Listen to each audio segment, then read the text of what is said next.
Fala pessoal, muito bom dia, sejam bem-vindos ao 17º episódio dessa segunda temporada do podcast Spoilers da Vida. E se você ainda não viu os episódios anteriores, é só procurar no seu agregador de podcast preferido. E não se esqueça também de assinar o podcast e deixar o seu review.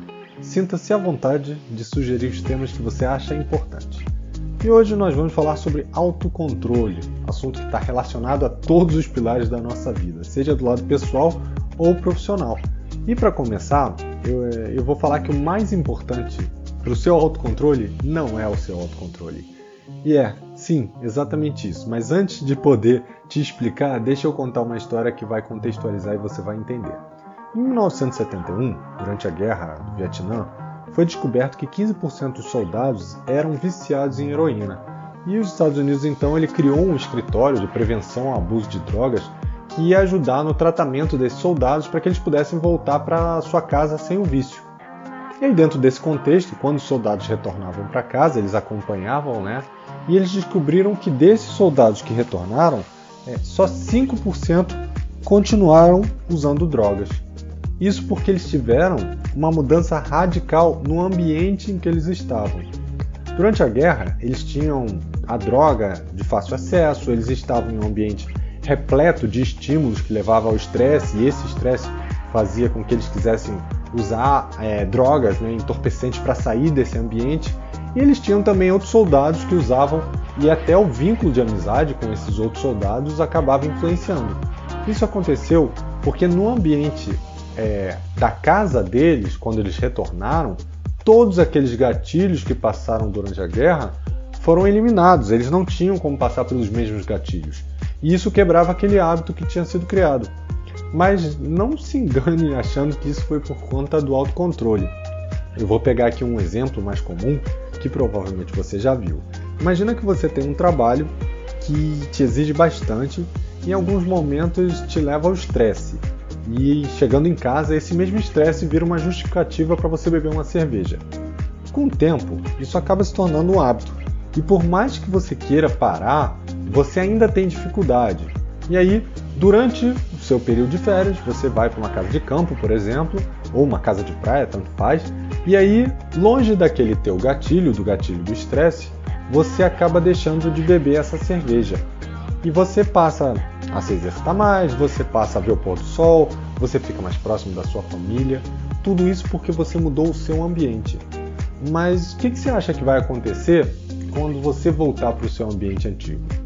Os seus hábitos anteriores, eventualmente, vão voltar juntos, Então, antes da gente falar de autocontrole, de persistência, de força de vontade ou qualquer outro fator relacionado, eu preciso que você entenda que o maior potencializador dos seus resultados é o ambiente e os gatilhos que eles podem te trazer.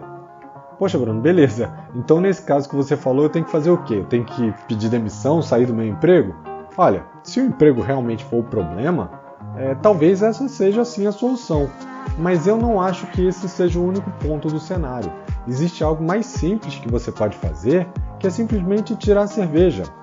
É a mesma coisa que você tentar fazer dieta, e aí quando você vai fazer compra, você tem ali todo tipo de tentação. Você leva biscoito para casa, você leva doce, ou, por exemplo, tentar estudar do lado ou no mesmo ambiente que seu marido está assistindo Netflix. A sua atenção ela vai ser voltada para o Netflix.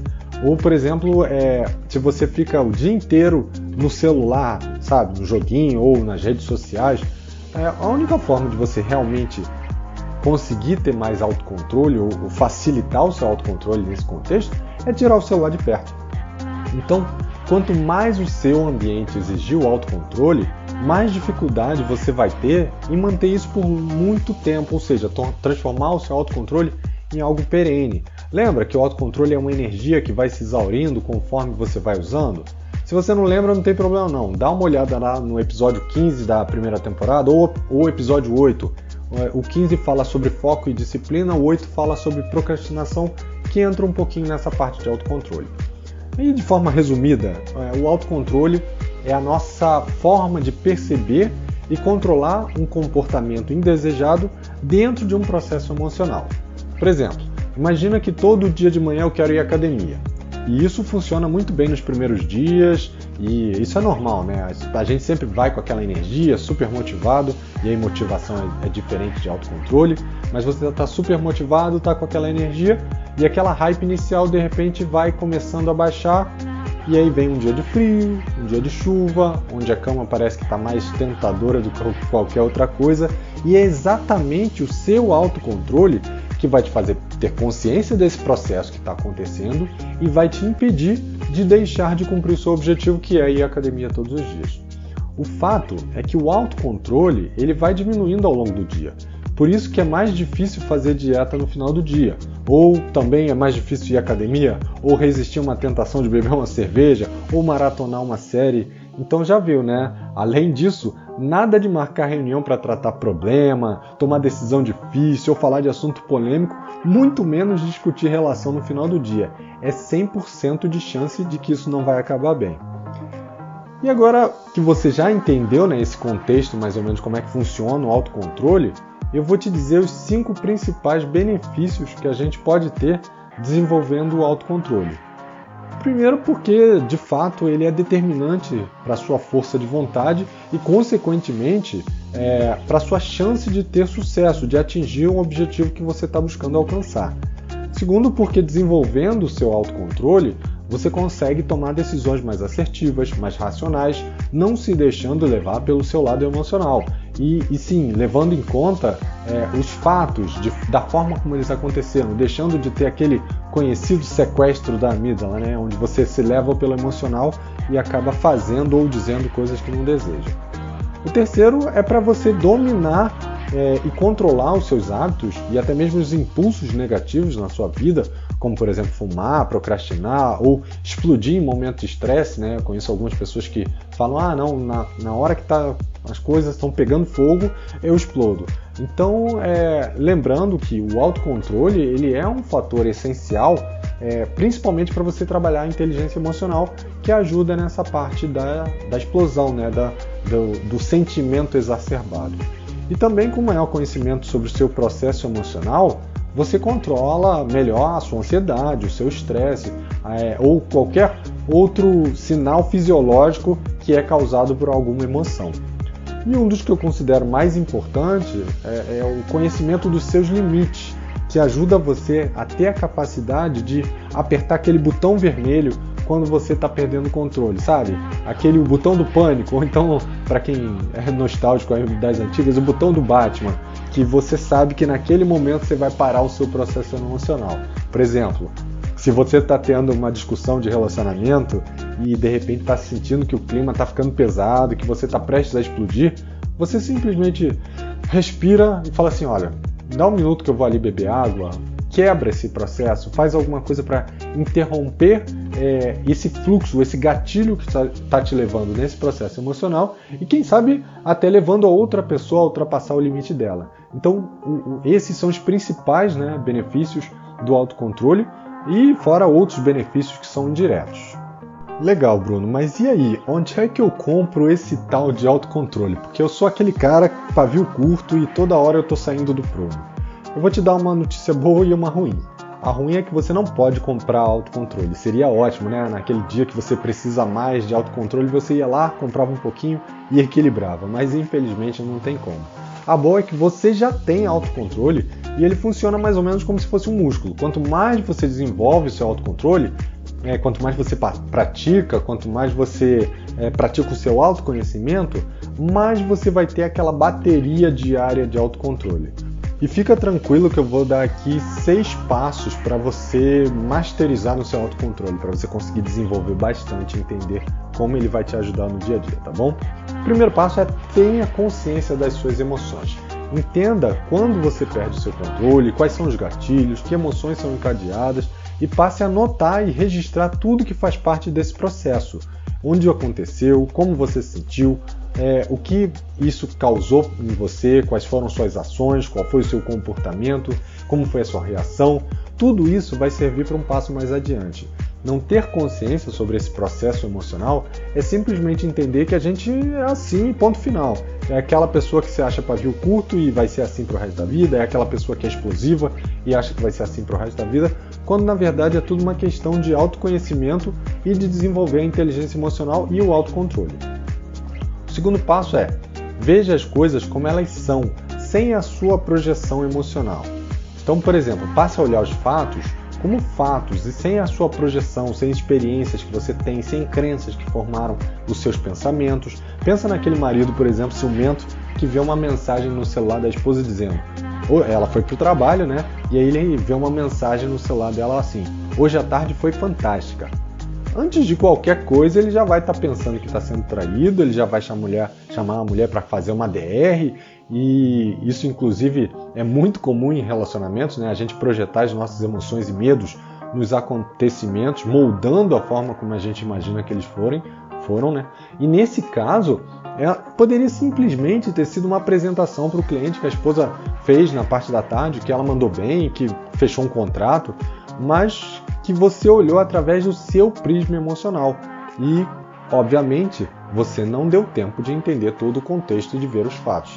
Então isso é muito comum acontecer. Se você quer trabalhar o teu autocontrole, você tem que trabalhar em cima dos fatos e deixar de lado o seu julgamento emocional. O terceiro passo é assumir a responsabilidade sobre o que você pode fazer. Esse é um passo super importante. Muitas vezes na vida, a gente acaba se colocando como vítima da situação. O que é melhor? A gente aprende que quando a gente é vítima, a gente tem mais atenção, mais justificativa, nós somos como os outros. E não é isso que a gente está buscando o tempo todo, esse sentimento de pertencimento? Mas será que realmente fazer parte desse grupo que vai de um lado para o outro como vítima vai te ajudar a crescer na vida? Quando a gente olha, por exemplo, os grandes artistas, cientistas, músicos, líderes, empreendedores, eles têm o que em comum? Eles simplesmente desistiram quando foram criticados? Ou quando eles erraram? Não, né? Eles assumiram a responsabilidade sobre o seu contexto, sobre o seu trabalho e seguiram em frente para atingir os seus objetivos e se tornarem realmente notórios. E se você não consegue parar de maratonar, não é culpa da vida difícil que você tem no trabalho ou do estresse. Se você não consegue fazer uma dieta, não é culpa do seu metabolismo ou das pessoas que te desestimulam. O único responsável pelos seus resultados é você. E, gente, eu não estou falando num contexto geral, estou falando no contexto de objetivos. É óbvio que o tempo, as circunstâncias, a pandemia, os outros, tudo isso você não tem controle. Mas no que você tem controle, você tem que assumir a responsabilidade e isso vai fazer com que você cada vez mais alcance os seus resultados, independente de qual é o teu objetivo. Agora, o importante seja flexível e não ache que vai acertar sempre, em tudo. Todos nós vamos errar em algum momento da nossa vida, todos nós vamos precisar de ajuda, todos nós vamos enfrentar momentos difíceis em que eventualmente a gente vai se sentir fraco, vai querer desistir ou vai fazer com que a gente se desafie. Então, aceitar e entender que esses momentos vão acontecer vai te deixar mais resiliente, mais preparado para o momento em que isso efetivamente acontecer. E o quinto ponto aqui é: foque no que é mais importante. Foque no seu objetivo, tenha ele de forma clara, com razões importantes, para que você se lembre desse objetivo. Se você quer, por exemplo, emagrecer, não é simplesmente para ficar bonita. Eventualmente pode até ser, tá? Não estou dizendo, mas não é o ficar bonita. O que você quer ficando bonita é conquistar uma pessoa, é ter um relacionamento. E por que você quer ter um relacionamento? Porque você quer construir uma família. Então olha como o ficar bonita pode ir descendo em alguma razão que seja mais relevante para você. Do mesmo jeito como, eu quero ascender no trabalho. É para quê? Para ganhar status? Para ganhar dinheiro? Não. Eventualmente esse dinheiro ele é para dar uma qualidade de vida melhor para sua família, para pagar um plano de saúde para os seus familiares que eventualmente não tenham. Então, tudo tem que ter uma relevância para você, para que você dê a devida atenção, para que você trabalhe nesse ponto. E sempre que você tiver um propósito que vai além do dinheiro, cargo, fama, ele vai te gerar um impulso de ação e um autocontrole maior. E aqui, de bônus, a sexta dica é: crie e visite os cenários como você deveria vivenciar. Lembra que eu falei lá no primeiro item para você anotar todos os casos onde você perdia o seu controle, onde algum processo emocional te tirava do prumo?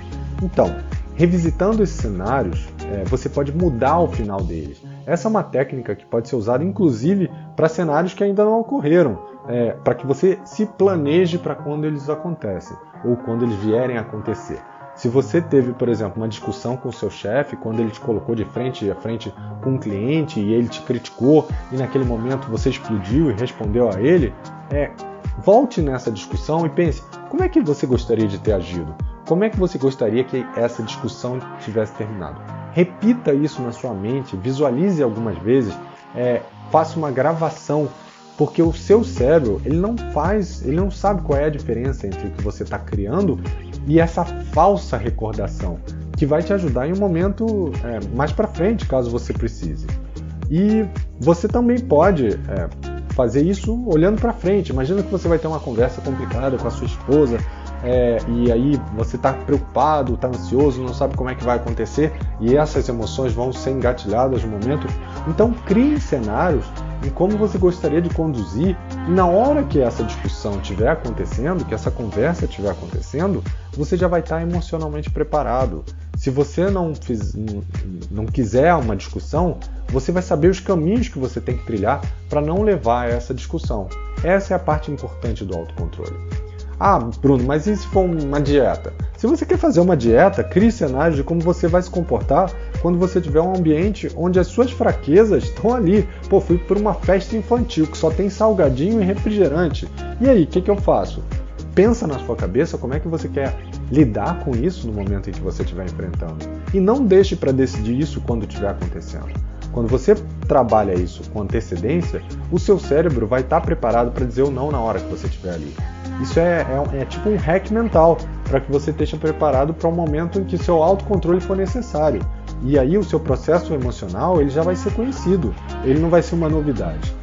E esse foi o tema de hoje, falando um pouquinho aí das dicas de autocontrole, autodisciplina, autoconhecimento, são pedaços muito importantes do nosso contexto de inteligência emocional, do nosso contexto de autodesenvolvimento, e eu gosto muito de trazer, mesmo que às vezes pareça repetitivo, mas eu gosto muito de trazer aqui, porque eu acho que traz essa reflexão individual de como é que a gente está lidando com isso hoje em dia. A gente está dando tempo para pensar sobre a gente, porque autocontrole é trazer consciência sobre a gente. Autoconhecimento, idem. Autodesenvolvimento, idem. Tá, onde eu quero chegar? Então, quando você não dedica esse tempo para você está simplesmente deixando a vida te levar.